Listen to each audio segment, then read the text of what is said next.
What's up, ladies and gentlemen? Welcome back to Sunnydale Live. I'm your host, Jonathan, and today we talk about episode 2 of season 1, The Harvest.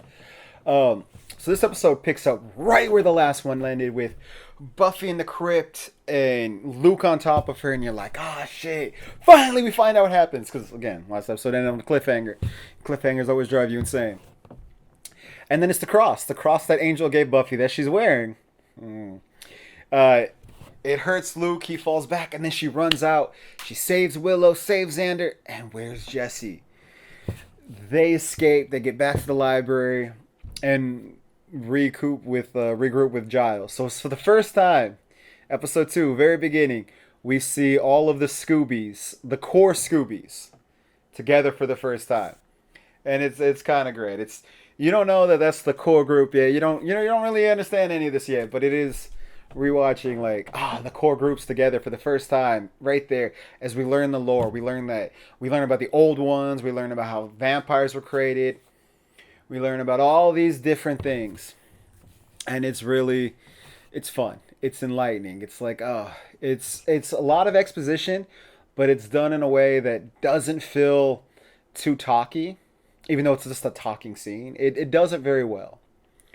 Luke and Darla throw Jesse to the master, and they're like, oh, we're going to use you as bait.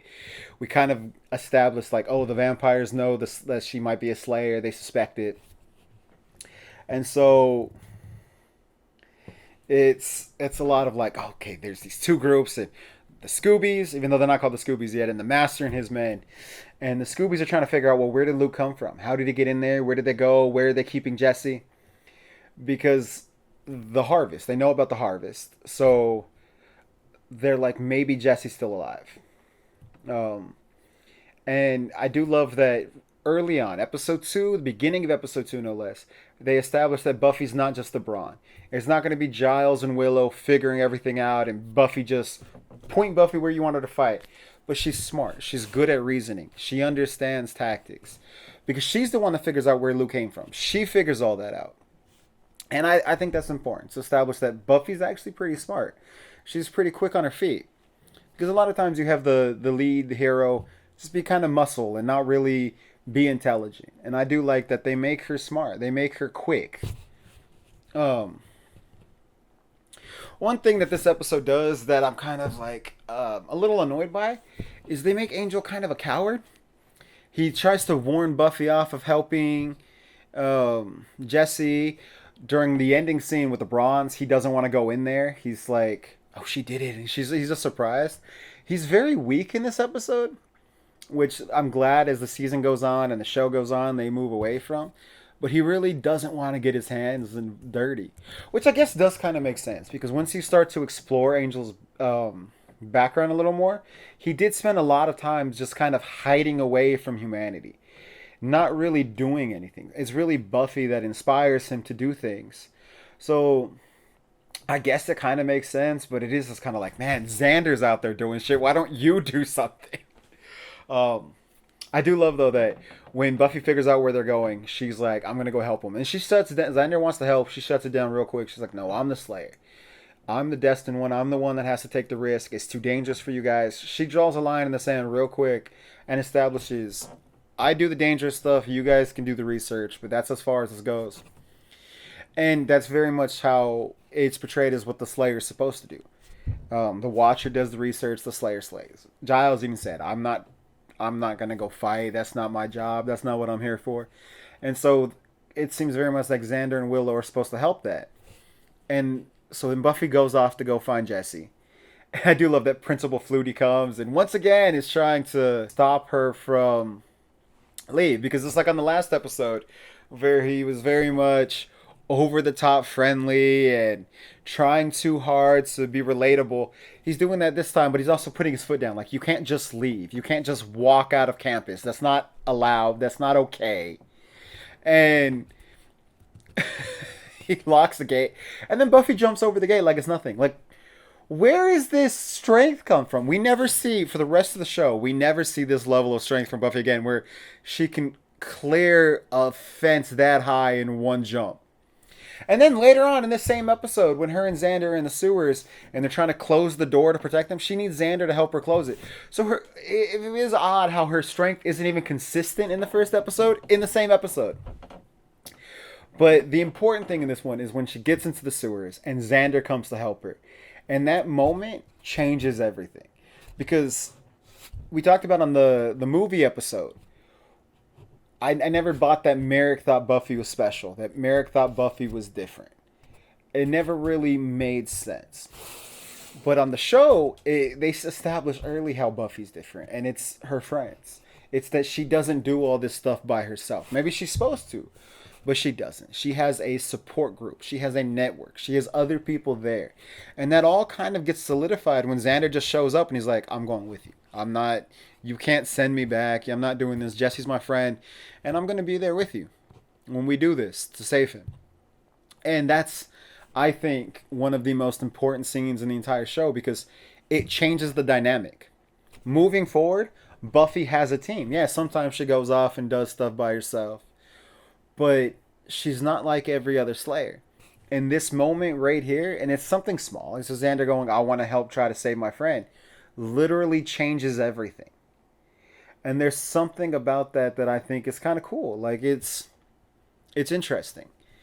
And you don't realize the importance of it at this point, but it is something that is harped on over and over and over again as the show goes on, that it's the people around her that make her different than every Slayer who's come before and the Slayers who we'll meet later, like the later Slayers. And it's her network. It's her group of friends. It's that she's not alone. One girl in all the world, like that's done. She changes the legacy, which kind of becomes, I mean, that's how the show ends. It's her changing the legacy, her changing the story. And it all is established with Xander being stubborn. Right here in the second episode. And I think that's kind of cool. I think that's kind of great. I think not enough shows understand what they're saying this early on. And Buffy really gets it. It really does feel like there's a plan. And it's all laid out in episode 1 and 2. Like this 2-part pilot really knows what it's trying to say. And that is rare. Battlestar Galactica, I think the miniseries really understood as well. But and The Shield kind of got it, but there's very few pilots that understand what the premise of the show is that early on. If you call back on the first episode, Willow is completely mistreated and talked down to by Cordelia. Like she's treated like trash. Cordelia even says to Buffy, once you can spot all the losers, once you can notice all the losers by sight, your life will be a lot easier. So you gotta love on this episode. Willow overhears Cordelia and Harmony, which we meet Harmony, one of the best characters of the Buffyverse. I don't care what anyone says. She is so funny and genius. She goes on to play a major role in the Angel show. Such a great character. But I do love that Cordelia and Harmony and some other students are talking shit about Buffy. Particularly about the scene in the last episode where Buffy almost stakes her. Willow overhears this and then finally gets her revenge on Cordelia. Because you get the impression that Cordelia has been treating Willow like shit for years. So Harmony and Cordelia and the other guy who are talking shit are all working on this computer program. Then you could tell it's hard for them and they're stressing out and they're trying to get it all done. And Buffy and Willow tries to stand up for Buffy, and Cordy's like, "Who gave you permission to exist?" Still treating her like shit, tearing her down, dismissing her out of hand, real horrible, real dismissive, real just talking shit. And then Willow just kind of shuts up and kind of goes back into her shell. And Cordy and Harmony go back to talking shit, and then they finish the assignment, and they're like, "Finally, we're done." And they're like, "How do we submit this?" And Willow, as she walks off, just casually goes, "Deliver," and then leaves. And Cordy's like, "Oh," and she hits delete, and everything she just worked on got deleted. And it's something so small and so simple and kind of irrelevant, but it's so beautiful. And even we're 2 episodes in, and we already have character development for Willow. She's finally learning to stand up for herself. She's finally learning to defend herself and to lash out back at the people who have hurt her. She's not as meek as she is in episode 1. And it's been an episode and you totally buy it. Buffy's inspired her to be braver, to be stronger, to be better. And you gotta love that kind of growth.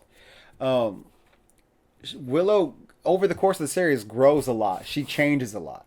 I don't always think necessarily for the better, but I do love this part of her development. I think it's kind of I think it's kind of beautiful. I gave Buffy credit for being smart and being quick on her feet, but I do have to wonder about her and Xander's the brains, like where what they're thinking. They're looking for Jesse, and then they just find Jesse wandering through the sewer, and he even tells them, "They told me I was gonna be bait to trap you guys." So then other vampires come, they run, they end up in a thing, and Jesse turns and shows them that he's a vampire and tries to kill Xander. They throw him out the door, and then they shut the door. But it's just like, how did you not see that coming? At what point? Like, at no point did they question it. They're just like, oh, that thing we came down here to do, it was kind of done for us. There's a logical that Buffy and Xander did not really think through. And I would almost say the master messed up. They should have had one or two vampires guarding Jesse that Buffy could easily defeat to save Jesse so that it feels more real. Because Buffy would never buy that Jesse's just on his own. But she did. She bought it. She believed it. And I'm just like, how? How did you buy that? I guess it's one of those things where when you want something to be true so badly, you just take it at face value because there's no legitimate reason that Buffy should have believed that. And it almost got them killed. Um, but they got out of there alive. They regroup. They find out more information about the Hellmouth and who the Master is and how the Master got there, and that the Master is actually stuck. That he was trying to open the Hellmouth, and because there was an earthquake that disrupted the spell, he's now trapped in between dimensions and can't really leave beyond this little tiny parameter. And the harvest is to free him from that. So the team, the gang, they get together. They're like, we got to go save him. Buffy gets grounded. Joyce tries to keep Buffy on the straight and narrow, which I do. I always have negative feelings towards Joyce. I don't think she's a great mother, but in these early episodes, she's trying. Like, you have to give it to her. She really is trying. She's attempting to keep Buffy from going down the wrong path again. She's trying to be a parent. She's trying to be a mother, and you got to respect that. And you can already tell, even in episode 2, that Buffy being a Slayer is going to cause problems in her relationship with her mother, because it's starting right now.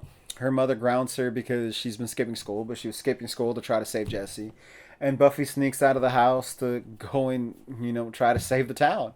And it's like, okay, already her trying to be a good daughter and her destiny is coming at conflict, and it's battling, and it's two different parts of her life that she's trying to keep separate, and they're already in conflict, and they set that up early. We get to see more of who Cordelia is, and she's, they call her Queen C in the show a lot in the early seasons, and you kind of see why. Like, she just holds court in the bronze, and all the other women just eat up the Cordettes, as they called, just eat up every word she says. You gotta love it. I forgot how vain she is. She says something like, when I'm shopping, I have to buy the most expensive thing. Not because it's the most expensive, but because it costs more. And it's like, how's that different? What's the difference between those two? Cordelia is ridiculous, but you love her. And I will have to say, like, as this goes on and we start watching more episodes talking about it, I'll talk about different characters and their growths. But for my estimation, I think Cordelia is easily one of the three characters with the most growth over the course of the series. Like, who Cordelia is at the end versus who she is in these first two episodes are completely different people, and yet it never seems out of character. It's not like you just one day watch and be like, well, that's weird. That seems very out of character for Cordelia. There's a gradual evolution. And over the course of that gradual evolution, you buy it every step of the way. The writing, the directing, and I mean, a large part of that credit has to go to Charisma Carpenter. She nailed that performance. And she grew that character over the course of, 7 years? And then, that little last appearance in season 5 but she really did. It's beautiful acting. It's beautiful character development over time. Something you can only really do on shows, but she does an amazing job of it. Um, I do love that she's so dismissive of Jesse, and then when Jesse's like assertive, she's like, "Oh, okay." She just kind of likes it and goes with it. It's interesting. Like it just all of that was so well done. There's some really great storytelling in this second part. We see the Scooby show up late and Buffy go in, and her round two with Luke is very different from round one. She holds her own. Like the first time she just got manhandled. This time she holds her own. And actually before this, I think there's a very important scene that I think people don't pay enough attention to when they're criticizing Xander. Um, because everyone always talks about his insane jealousy of Angel and Spike. And a common criticism he gets is like, well, he's fine with Anya, who's a vengeance demon, who arguably did more damage than Angel or Spike ever did. But he can never seem to forgive Angel and Spike for being vampires, even though they had no souls, even though, they've done a lot of good and this and that. And I think what no one ever talks about is this pilot. This is episode 2 now, but what happens in the harvest? He's very much like still talking about saving Jesse. Buffy's already in there fighting Luke, and he's talking to Giles and Willow about like, we gotta stop Jesse before he does something stupid. And Giles just keeps hammering into him. Jesse's dead. That thing in there is not Jesse. He may look like Jesse, he may talk like Jesse, he may even have Jesse's memories, but he's not Jesse. He's a demon wearing his skin. And Xander still doesn't believe him. And he goes in there and he fights Jesse, and he tries to talk sense into Jesse. He tries to save him. And he ends up killing Jesse. The first vampire he kills is his best friend. He kills him by accident. Someone knocks Jesse into the stake. But I think that moment profoundly changes Xander. And I think, yes, there's a level of jealousy when it comes to Spike and Angel. I'm not going to deny that. He clearly has the hots for Buffy, and these are men that Buffy has chosen. And there's a level of jealousy there, yes. But I don't think that's the primary reason why he dislikes them. He's fine with other demons. He never had an issue with Riley. Like, you can't just say it's a jealousy thing, because he liked Riley. He was kind to Riley. He was friendly with Riley. I think the fact that Jesse didn't get a second chance. Jesse was turned into a vampire, and Xander was told unequivocally that you can't save him, you can't help him, there's nothing that can be done. We have to kill him. And yet Angel and Spike both are vampires who were given second chances, third chances, multiple chances. And why did they get those chances but Jesse didn't? And I think that it's never really developed over the course of the show, because honestly Jesse's just kind of forgotten and never referenced again, which is odd, but whatever. But I do think there's a thing there where Xander legitimately hates vampires because of what happened to his friend, and how these two vampires in particular are given leeway to redeem themselves, to grow, to evolve, to come back from the brink. But Jesse was not. Jesse was never given that opportunity. And I think that's where a lot of his bitterness comes from. A lot of his hatred towards Angel and Spike, I think, are because of Jesse. But no one ever talks about that. No one ever references that. No one ever thinks about it like that. Because it's one of the most popular opinions you can have as a Buffy fan is fuck Xander. Which I think is shallow and not really based on the show. It's just people want someone to hate and like talking shit about him, and Nicholas Brandon has had some issues in real life, and I think people enjoy it. They enjoy hating on things. That's why you go on so many Facebook groups and people are like, what's your least favorite episode? What episode do you always skip because you just can't stand it? Who's your least favorite character? And I watch these things, I look at these things and I'm just like, why do you want the negative aspects of something you enjoy? Why do you want to talk badly about things that bring you happiness? Why are we looking for the negative qualities of things? What does that get you? What do you get out of that? How's that enjoyable? I don't know. I've never understood that side of fandom. But it is rapid. Like, it's a huge part of fandom, especially on like Facebook. I don't know. It's insane.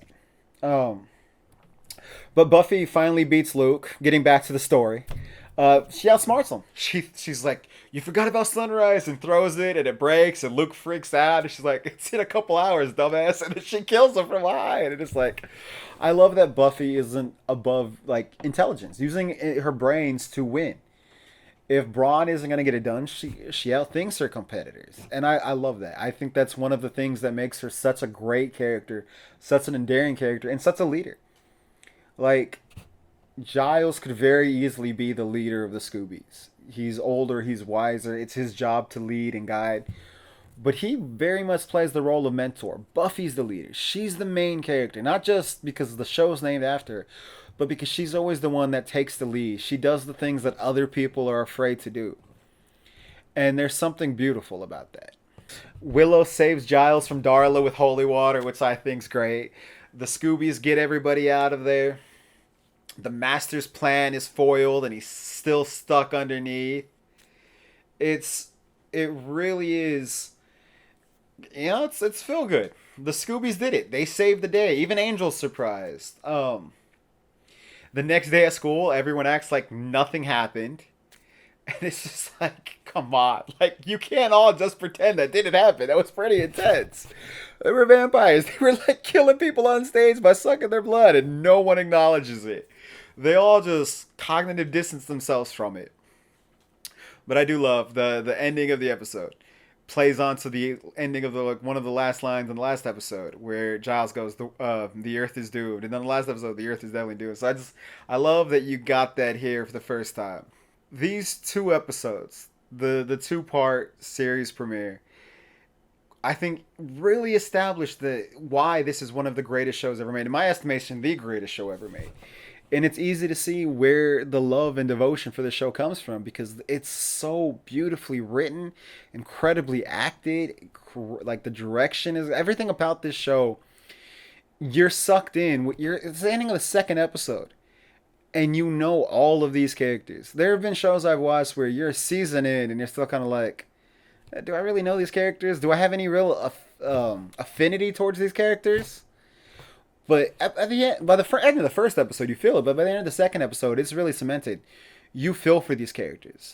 You feel sorry for Xander when he kills Jesse. You're worried about Cordelia when Jesse's trying to kill her. Xander saved her, which I gotta love for everything that comes later. It just they do a lot in a short amount of time on the show, and you gotta kind of love it. Like, it's brilliantly made. But yeah, so this has been episode 2, The Harvest of Sunnydale Live. I'm Jonathan. Give us legends.